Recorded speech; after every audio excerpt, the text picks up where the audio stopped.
1 hour of contemplation surpasses 60 years of worship.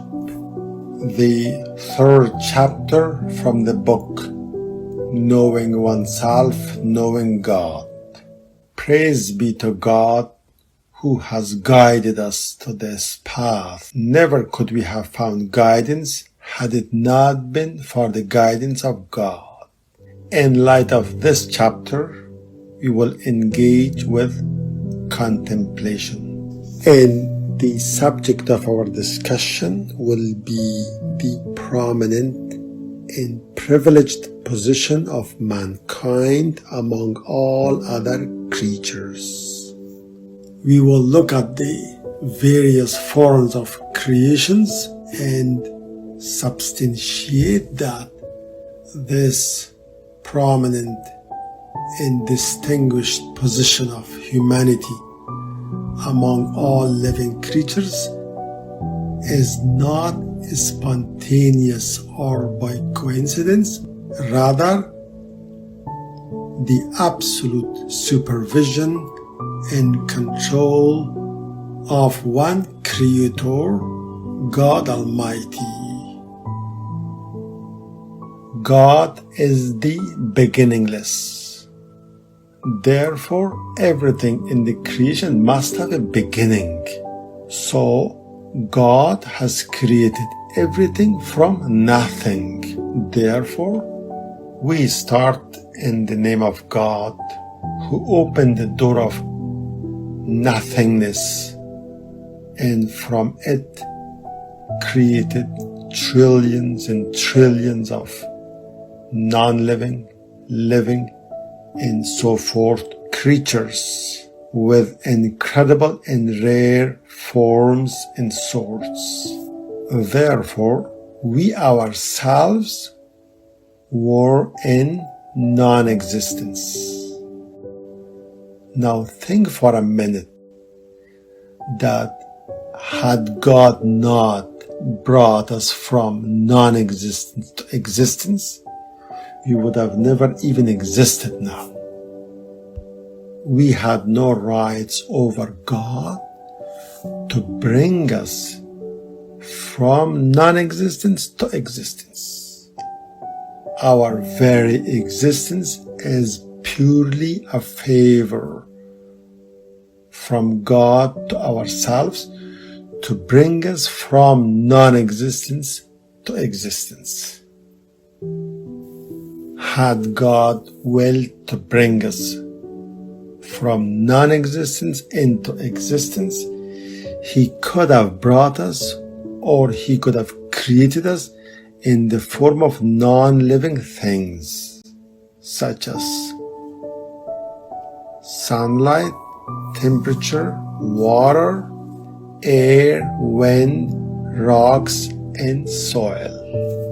In this case, we would have had the privilege of coming into existence, but we would have been deprived of so many privileges that living creatures enjoy. In other words, we would never have been alive, and we would have been deprived of capabilities such as growth and development, use of energy, reproduction, making of cells, respond to environment, and adaptation. However, God Almighty did not want to create us as a non-living thing, rather a living organism. In the category of living organisms, He could have created us, for example, as a unicellular organism.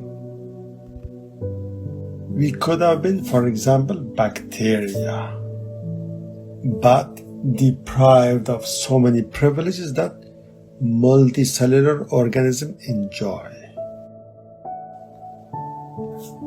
Again, God favored us not to be among the unicellular organism, rather in the better category of multicellular organisms. in the category of multicellular organisms, He could have created us as plants. As a plant, we would have been rooted in one place and had little choice when it came to acquiring our food and nutrition. We would have been restricted to, for example, sunlight and water.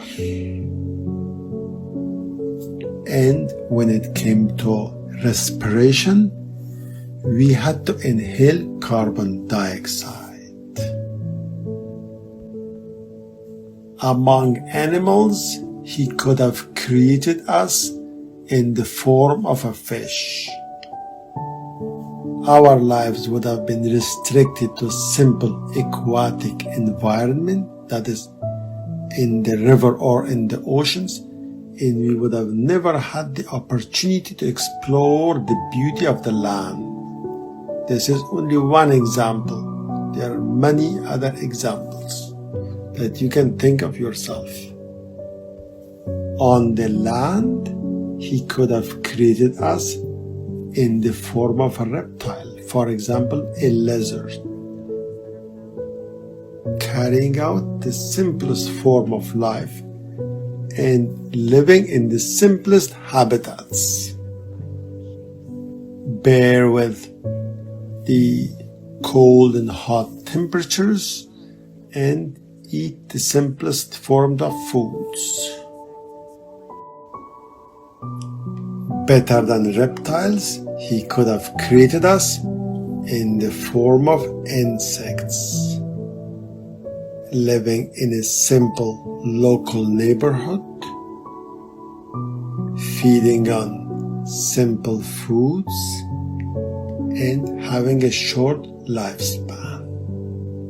Perhaps better than insects, He could have created us in the form of a bird, with more enhanced flying capabilities and feeding on better food, yet not too many options. We would have been deprived of one more gift of God, that is teeth, to chew on food and to get a better pleasure of the food. Having brought us out of non-living things into living things, He took us out of the category of fish, reptile, insects, and birds, all the way to the category of mammals. Among mammals, we could have been a deer, a horse, and so on. We would have had to, for example, wear the same fur throughout our lives and feed on either meat of other animals in the raw form, in its simplest form, or on grass. And once again, we had no control over the nature, for example, turning the heat into cold or cold into heat. God Almighty, who grants His gifts to whomever He wills and wishes, favored us over all inanimate and animate creatures. He made us humans.